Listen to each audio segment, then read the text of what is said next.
Saudara-saudara kaum muslimin dan muslimat yang dirahmati oleh Allah, ada di sana hal-hal yang diajarkan oleh Nabi SAW untuk kita bisa menahan emosi kita.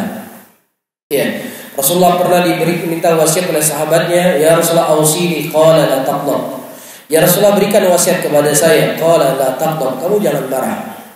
Tsumma qala la taghdab, diulang oleh Nabi SAW sampai 3 kali, jangan kamu marah.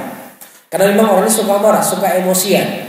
Oleh karena itu Rasulullah mengajarkan kepada kita, kalau seandainya orang itu sedang marah dalam keadaan dia berdiri, dia berusaha untuk duduk supaya emosinya bisa menurun.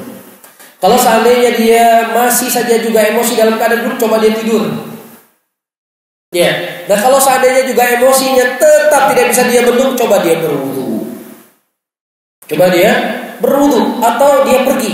Dia ribut sama istrinya, ribut sama anaknya, dia pergi keluar rumah dulu. Tenangkan hatinya. Berapa banyak orang yang mengeluarkan kalimat cerai dikarenakan dia ribut dengan istrinya, dia pergi pulang sore sudah menyesal. Buat apa? Cerai sudah jatuh.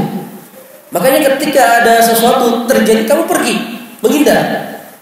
Nanti emosi kita akan kembali kembali normal. Apalagi sama anak, mohon maaf, kita mengucapkan kepada anak kita agenya, seperti yang disebutkan tadi. Kita takutkan ucapan orang tua ini merupakan doa bagi anaknya. Jadi anaknya naudzubillah sifatnya seperti itu.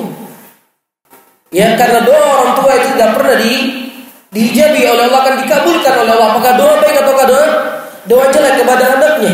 Oleh karena itu, sebagaimana pernah saya ceritakan, Syekh Sudais rahimahullah, imam besar di Masjid Haram Mekah pada hari ini, ya, setiap ibunya marah, ibunya selalu mengatakan, wahai anakku, mudah-mudahan engkau menjadi imam haram nanti kalau sudah besar. Jadi setiap marah selalu ibunya mengeluarkan kalimat-kalimat tadi. Mudah-mudahan kau jadi imam haram nanti. Mudah-mudahan kau menjadi imam di Masjid Haram. Subhanallah, Allah memilih Syekh Sudais menjadi imam Masjid Haram. Sampai hari ini beliau telah berjabat beberapa kali menjadi imam Masjid Haram karena doa seorang ibu. Jadi jangan sampai karena emosi kita tidak tertahan, kita ucapkan kepada darah daging kita dengan ucapan-ucapan yang jelek. Tapi kita selalu, ya anakku, mudah-mudahan kamu jadi ulama. Coba seperti itu. Ya, mungkin disitulah Allah akan mengabulkan doa kita.